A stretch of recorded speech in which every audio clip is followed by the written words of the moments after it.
Hello everyone, welcome back to my channel. आजदेखि मैले 100 days daily suit challenge सुरु गरेकी छु। अबको 100 दिनसम्ममा म मेरो डेली लाइफका साना साना मोमेन्टहरू चाहिँ तपाईँहरूसँग सेयर गर्नेछु। सो त्यसमा चाहिँ के हुन्छ भने चाहिँ कहिले म खाना खाइरहेको हुन्छु, कहिले म आफ्नै स्टुडियोमा काम गरिरहेको हुन्छु, कहिले म बच्चा बुढासँग यताउता गइरहेको हुन्छु, खेलिरहेको पनि हुन्छु होइन, कहिले चाहिँ घुम्न गइरहेको हुन्छु। So let's start this beautiful journey together. किनभने इङ्ग्लिस नआएको भएर एकदमै गाह्रो भयो। म चाहिँ इम्प्रुभ चाहिँ गर्छु। This is day 1 of my 100 days. Don't forget to support me and stay connected.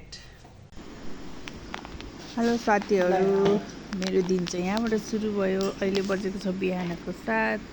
बुढा र म चिया, मिठो चिया पिउँदै बसेको थियौँ। अनि मैले खाना बनाएँ, सादा सिम्पल फर्सीको तरकारी र दुधसँग खाम भनेर। अनि खान लागिरहेको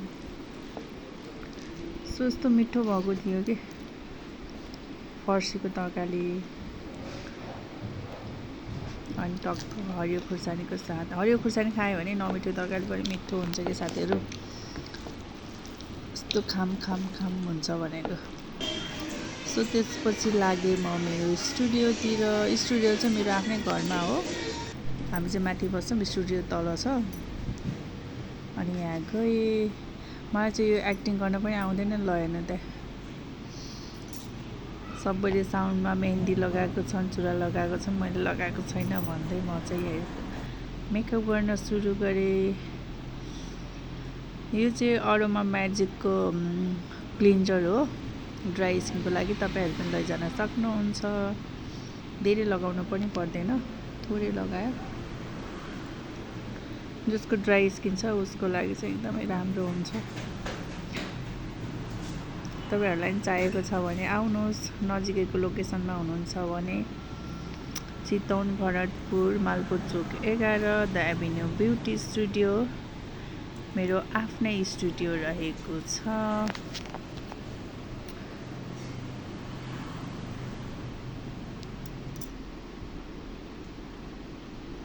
सो त्यसपछि क्लिन्जिङ गरिसकेपछि मेरो फेसमा चाहिँ एकदमै पसिना आउने भएको भएर मैले अलिकति फिटकिरीले रब गरेर पखालेको। यो फिटकिरी लगायो भने चाहिँ अलिकति पसिना आउँदैन कि अलिकति कम हुन्छ। सो त्यसपछि लगाएँ मैले ब्रिलियरको टोनर चाहिँ सर लगाउने। चाहिँ राम्रोसँग नआएको भएर मैले अलि धेरै लगाएँ। अनि त्यसपछि यो चाहिँ सुक्नुपर्छ, 2 मिनट जति ग्याप दिने। सर लगाउने। लगाइसकेपछि चाहिँ आयो मोइस्चराइजरको। यो पनि ब्रिलियरकै मोइस्चराइजर हो। राम्रो छ यो पनि, धेरै लगाउनु पनि पर्दैन। यति लगायो भने इनफ हुन्छ कि।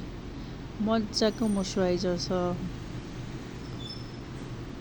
स्किन सफ्ट एन्ड स्मुथ बनाउँछ।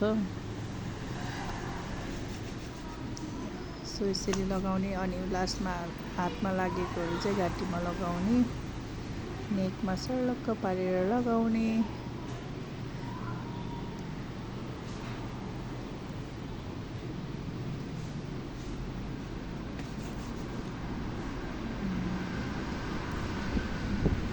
अलिकति टिलिक्क टल्किएको अघिभन्दा। मैले खासै मेकअपहरू चाहिँ केही गर्दैन, डेली रुटिन नै यही हो। त्यसपछि आयो ब्रिलियरकै सनस्क्रिन SPF 50। यो चाहिँ सकेको छ कि यसरी निचेर लाग्यो, निचेर आउँदै आएन कि। अब काट्नलाई सिजर खोजिरहेको थिएँ कि।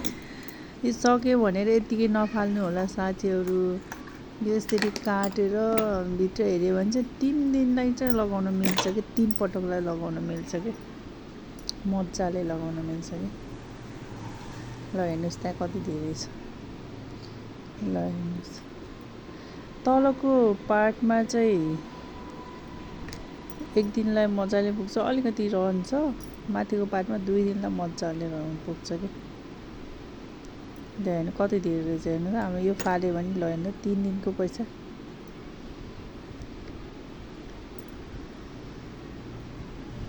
सो मैले लगाएँ सनस्क्रिन। सो मैले युट्युबमा भिडियो हाल्ने 100 डेज च्यालेन्ज लिएको छु साथीहरू। यो स्टार्टिङ हो, मलाई खासै आइडिया पनि छैन। अरूहरूले नि त्यसरी गरेको रहेछ अनि त्यसपछि म पनि अरूहरूकै हेरेर गरेको हो। अब मैले कहाँसम्म सक्छु थाहै छैन, जहाँसम्म सक्छु तर गर्छु। म जे पनि भोलि गरौँ न भन्दा भन्दै पछाडि परेँ कि म। सो सनस्क्रिन पनि एकछिन सुकाएको के, त्यसपछि मैले फेसमा फाउन्डेसनहरू केही लगाएर नर्मल यो स्याडो लगाएर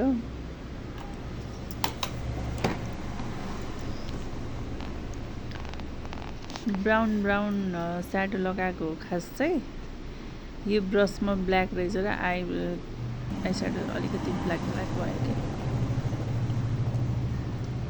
त्यसपछि मैले लगाएँ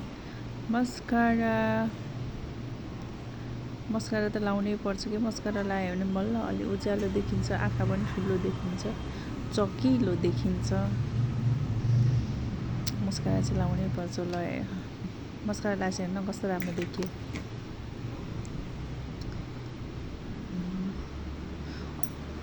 फाउन्डेसनहरू केही लागेन, पाउडरहरू लगाएन भने चाहिँ अलिकति चिल्लो चाहिँ देखिन्छ। मलाई चाहिँ सुक्खा चाहिँ खासै मन पर्दैन, मलाई युजै गर्दैन कि पाउडरहरू। फाउन्डेसन पनि युज गर्दैन, कहिलेकाहीँ गर्न मन लाग्यो भने चाहिँ गर्छु, नभए पनि गर्दैन।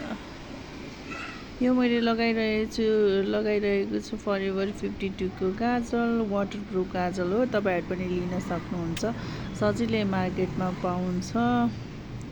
850 कति भन्छ, कुनै ठाउँमा 900 पनि भन्छ क्या।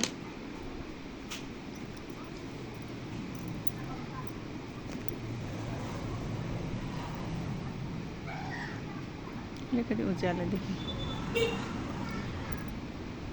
सो त्यसपछि मैले लगाएँ लिप लाइनर हल्का मात्रै। मेरो ओठ एकतिर झरेको छ कि, यो झरेको चाहिँ किन हो भन्दाखेरि चाहिँ दाँत छैन कि त्यहाँनिर, अनि कस्तो त्यो झरेको देख्दो रहेछ कि। मलाई पनि पहिला थाहा थिएन, यो आजकल यो भिडियो बनाउँदाखेरि चाहिँ बल्ल याद गरेको।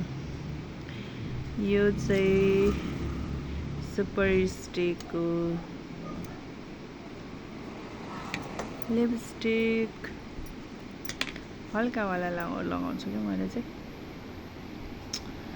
सो मलाई देखियो यतिको हेयर वास नगरेर हेयर पनि चिप्लो भएको छ। तर हिजो भर्खर गरेको थिएँ हेयर वास, त्यही भएर नगरौँ भनेर यो हेलमेट लगाइराख्दाखेरि चाहिँ चिल्लो ल्याचक्क अनि भयो, स्याप्प टाइपको देखिन्छ। सो साथीहरू हेरेर सब्सक्राइब गरिदिनु होला, लाइक सेयर कमेन्ट गरिदिनु होला।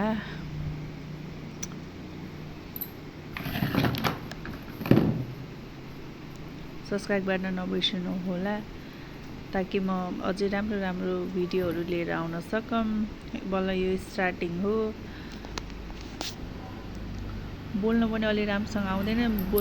मलाई यो यसमा बोल्दाखेरि बल्ल मलाई थाहा भयो कि मेरो जिब्रो पनि नफटकारेको रहेछ भनेर। जस अब अलिकति इम्प्रुभ चाहिँ हुन्छ कि हुन्छ होइन, गर्नै पर्छ कि।